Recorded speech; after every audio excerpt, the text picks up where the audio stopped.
Welcome to School of the Lost Tribes Radio, where the word speaks not to the world, but to the lost sheep of the house of Israel.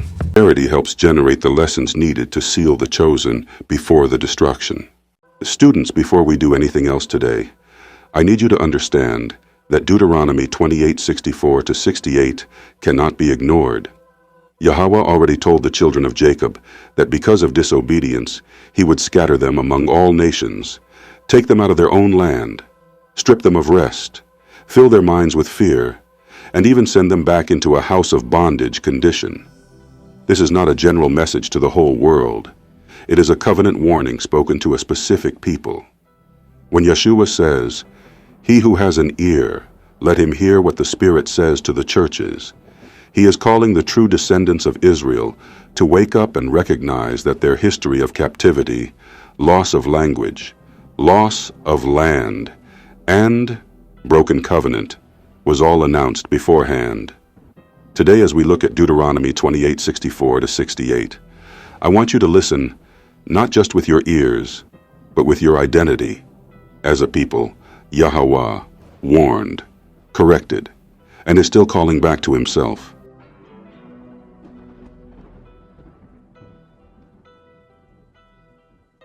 Deuteronomy 28:64-68, KJV. 64. And the Lord shall scatter thee among all people, from the one end of the earth even unto the other, and there thou shalt serve other gods, which neither thou nor thy fathers have known, even wood and stone. 65. And among these nations shalt thou find no ease, neither shall the sole of thy foot have rest, but the Lord shall give thee there a trembling heart, and failing of eyes, and sorrow of mind. 66. And thy life shall hang in doubt before thee, and thou shalt fear day and night, and shalt have none assurance of thy life. 67. In the morning thou shalt say, Would God it were even, and at even thou shalt say, Would God it were morning, for the fear of thine heart, wherewith thou shalt fear, and for the sight of thine eyes, which thou shalt see. 68. And the Lord shall bring thee into Egypt again with ships, by the way whereof I spake unto thee. Thou shalt see it no more again. And there ye shall be sold unto your enemies for bondmen and bondwomen, and no man shall buy you. Verse 64. Global scattering and enforced idolatry. Verse 64. And the Lord shall scatter thee among all people, from the one end of the earth even unto the other. And there thou shalt serve other gods, which neither thou nor thy fathers have known, even wood and stone. This is a covenant curse on Israel as a nation, not on humanity in general. The thee here is the same thee that was brought out of Egypt and brought into the land, the physical descendants of Abraham, Isaac, and Jacob, gathered at Sinai and on the plains of Moab. Scatter thee among all people. This is the polar opposite of being planted in the land. Instead of being distinct as one nation in one land under Yahweh, they are spread out from one end of the earth even unto the other. This anticipates diaspora Israel, the dispersed Israelites living under other nations' rule. And there thou shalt serve other gods. This is key. In dispersion, Israel will live under and be entangled in the worship of other nations. The gods are described as, which neither thou nor thy fathers have known, meaning these are foreign cults, alien to the patriarchal faith and to the Sinai covenant. Even wood and stone, this is classic prophetic shorthand for idols. So the curse is not just geographic, scattered, but religious. They will be surrounded by, pressured by, and in many cases participating in religious systems that are not the covenant worship of the God of Israel. From the exclusive Israel viewpoint, this verse describes the scattered Israelite condition among the nations, the context in which the later promises of regathering and redemption will be relevant. The NT, lost sheep and dispersed among the nations, fit into this already predicted scattered state of Israel. Verse 65, no rest, internal torment and exile.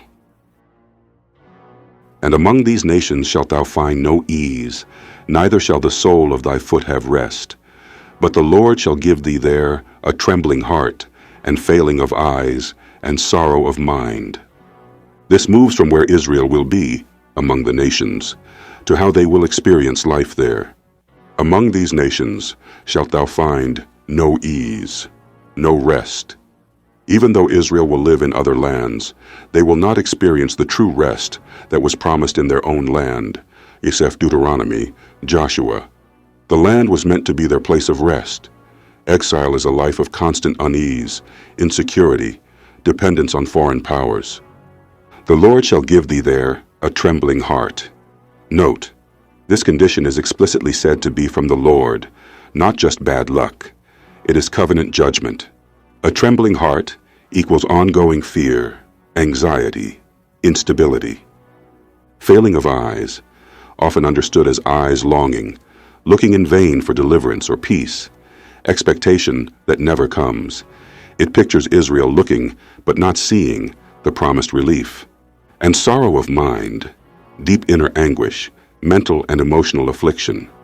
The curse is not only external, enemies, political subjection, but psychological, touching the inner life of the scattered Israelites. In short, verse 65 describes the inner condition of Israel in dispersion, no settled peace, no true rest, and a God-given state of inward trembling as part of the covenant curses. Verse 66, life hanging in doubt. 66, and thy life shall hang in doubt before thee, and thou shalt fear day and night, and shalt have none assurance of thy life. Here the focus tightens on personal security under foreign rule. Thy life shall hang in doubt before thee. Life feels precarious, always on the edge, no stable protection, no confidence in safety. This is what it means for Israel to be under the mercy of other nations, instead of under God's direct kingship in their land. Thou shalt fear day and night. Fear is constant. No daytime security, no nighttime rest. None assurance of thy life. No legal, social, or spiritual guarantee that they will live long or in peace. As a scattered subject people, they are always vulnerable to violence, to decrees, to pogroms, to arbitrary rule. This verse shows the continual vulnerability of Israel in exile. For an Israel-only reading, this is a prophetic description of the national feel of life among the nations when under the curses of Deuteronomy. Verse 67, a life you wish away. 67, in the morning thou shalt say, would God it were even, and at even thou shalt say, would God it were morning, for the fear of thine heart, wherewith thou shalt fear, and for the sight of thine eyes, which thou shalt see. This verse paints the emotional rhythm of cursed exile. In the morning, would God it were even. The day is so dreadful that by morning they're already longing for it to be over. And at even, would God it were morning. The night is so dreadful that by evening they're longing for daylight. There is no time of day that feels safe or comfortable. Reason, for the fear of thine heart, and for the sight of thine eyes. Their inner fear is driven by what they see happening around them. The external horrors, abuse, oppression, danger, instability, feed the internal terror. This is not theoretical psychology. It is covenant prophecy over the descendants of Israel when they are scattered and under judgment.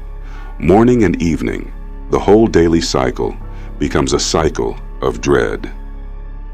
Verse 68, the ultimate reversal, back to Egypt with ships. 68, and the Lord shall bring thee into Egypt again with ships, by the way whereof I spake unto thee, thou shalt see it no more again. And there ye shall be sold unto your enemies for bondmen and bondwomen, and no man shall buy you. This is the climax and summary of the curses. The Lord shall bring thee into Egypt again. This directly reverses the Exodus. The same Lord who said, I am the Lord who brought you out of Egypt, now says, I will bring you back into Egypt. Only Israel can be spoken to this way, because only they were historically redeemed from Egypt in the covenant sense. This is a curse uniquely bound to the Israelite nation. With ships, Israel originally left Egypt on foot as a marching free people. Now they are pictured going back as cargo, transported by ships. This is the imagery of forced movement, trading, and slave transport, not a voluntary return. Ships intensifies the humiliation. Once a redeemed people walking out by God's mighty hand, now loaded and carried as if property. By the way whereof I spake unto thee, thou shalt see it no more again. God had previously spoken of Egypt and the way of Egypt as something Israel would not see again in that former bondage sense. The curse says that the very route that was closed by promise can be reopened by disobedience. The Exodus never again becomes again when the covenant is broken. And there ye shall be sold unto your enemies for bondmen and bondwomen. Back in Egypt, or Egypt as the house of bondage condition, Israel is not returning as partners or settlers, but as slaves, bondmen and bondwomen. Enemies emphasizes that those who once oppressed them will again be their overlords. The covenant people become human merchandise, and no man shall buy you. This is the final humiliation. They come as slaves offered for sale, but either there are too many of them, or they are considered too worthless. No one wants them, even as slaves.